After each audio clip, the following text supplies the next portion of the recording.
महाभारत युद्ध का 11वां दिन समाप्त हो गया था। भीष्म पितामह बाणों की सैया पर लेट गए थे।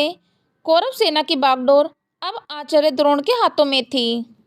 कौरव शिविर में आचार्य द्रोण ध्यान में बैठे थे कि तभी द्वारपाल ने आचार्य को सूचना दी कि अंगराज कर्ण आपसे भेंट करना चाहते हैं। आचार्य द्रोण ने द्वारपाल से कहा, उन्हें आदर सहित भीतर आने दो। कर्ण शिविर में प्रवेश करता है। कर्ण आचार्य द्रोण को प्रणाम करते हुए कहता है, आपको आश्चर्य तो अवश्य हो रहा होगा आचार्य कि मैं आपके शिविर में क्या कर रहा हूँ, परंतु आज मैं आपके चरणों में एक प्रश्न लेकर आया हूँ।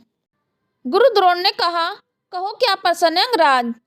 कर्ण ने धीमे स्वर में कहा, आचार्य आज मैंने रणभूमि में देखा कि आप भीष्म पितामह के समान पांडवों को वध करने से बच रहे हैं। आप उन्हें घायल तो करते रहे परंतु उनका वध नहीं किया। हे आचार्य, क्या आपकी निष्ठा दुर्योधन के प्रति नहीं है।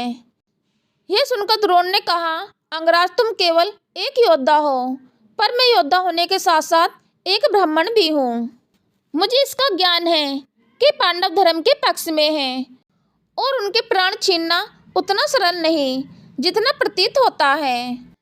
और फिर एक रहस्य ऐसा है जिसे मैं अब तक हृदय में छुपाए हूँ।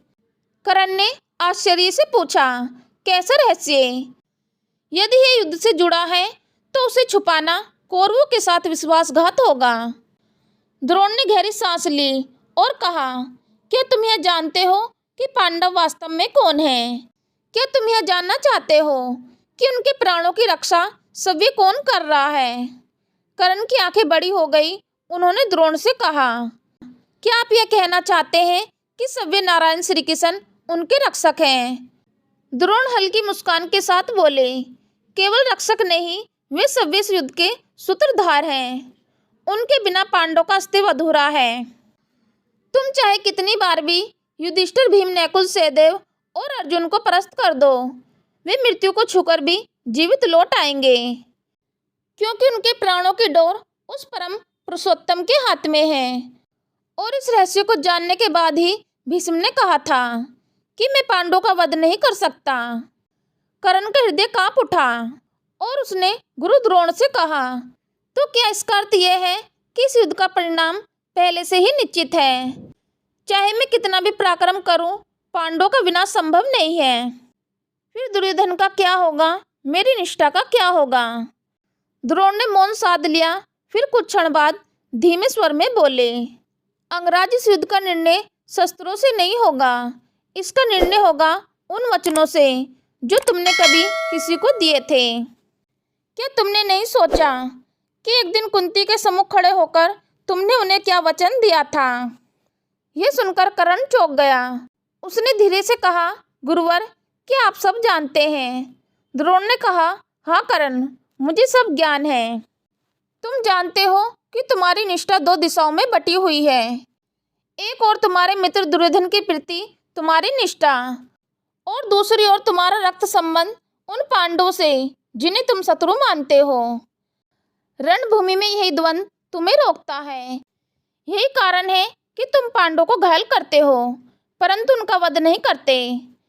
कर्ण ने व्याकुल स्वर में कहा, आचार्य, क्या आप यह कहना चाहते हैं कि मेरा यह द्वंद्व ही दुर्योधन की हार का कारण बनेगा। द्रोण ने गंभीर स्वर में कहा, इतिहास सदैव इसी प्रश्न को तुमसे पूछेगा। कर्ण, तुम्हारा पराक्रम अद्वितीय है, किंतु तुम्हारे वचन और तुम्हारा रक्त दोनों तुम्हें रोकते रहेंगे। याद रखो कर्ण, भविष्य में जब तुम्हें सबसे बड़ी परीक्षा देनी होगी, तब यही रहस्य तुम्हें निर्णय के मार्ग पर खड़ा कर देगा। कर्ण मौन हो गया। उसकी आंखें भूमि पर टिक गई। कुछ क्षण बाद वह बोला, आचार्य, यदि यह सत्य है तो कल का दिन मेरे लिए अंतिम होगा। या तो मैं इस द्वंद्व को समाप्त कर दूंगा या फिर यह द्वंद्व मुझे समाप्त कर देगा। द्रोण ने कर्ण की ओर गहरी दृष्टि से देखा और कहा, सूर्यपुत्र, कल का सूर्य केवल युद्ध का नहीं, भाग्य का भी निर्णय करेगा। तुम सोचते हो कि तुम दुर्योधन के लिए युद्ध कर रहे हो, परंतु कल तुम जानोगे कि तुम वास्तव में किसके लिए युद्ध कर रहे हो। इतना कहकर द्रोण पुनः ध्यानमग्न हो गए। और करण धीरे धीरे शिविर से बाहर चला गया। महाभारत का 17वां दिन आरंभ हुआ। महान योद्धा करण और अर्जुन आमने सामने थे। करण ने पूरी शक्ति से अर्जुन को दबाना प्रारंभ किया। अर्जुन क्षण भर के लिए पीछे हटे, तभी अचानक करण के रथ का पहिया कीचड़ में धंस गया। पहिया कीचड़ में धंसा देख करण अर्जुन से कहते हैं, हे अर्जुन, क्षत्रिय धर्म कहता है कि जब प्रतिद्वंदी का रथ धंस जाए तो उस समय उस पर प्रहार नहीं किया जाता। थोड़ा ठहरो, मैं अपने रथ का पहिया निकाल लूं। यह देखकर श्री कृष्ण ने प्रचंड स्वर में अर्जुन से कहा, पार्थी है वही करण है जिसने तुम्हारे पुत्र अभिमन्यु को चक्र में फंसाकर निर्दयता से मार डाला था। क्या उस समय इसने क्षत्रिय धर्म का स्मरण किया था? क्या तब इसने न्याय की बात की थी? याद करो पार्थ, द्रौपदी के चिरहरण के समय यह करण ही था जिसने उसे वेश्या कहकर अपमानित किया था। क्या उस समय धर्म की मर्यादा का स्मरण हुआ था इसे, जो आज यह धर्म की दुहाई दे रहा है? नहीं पार्थ, आज धर्म की स्थापना तुम्हारे हाथों से ही होगी।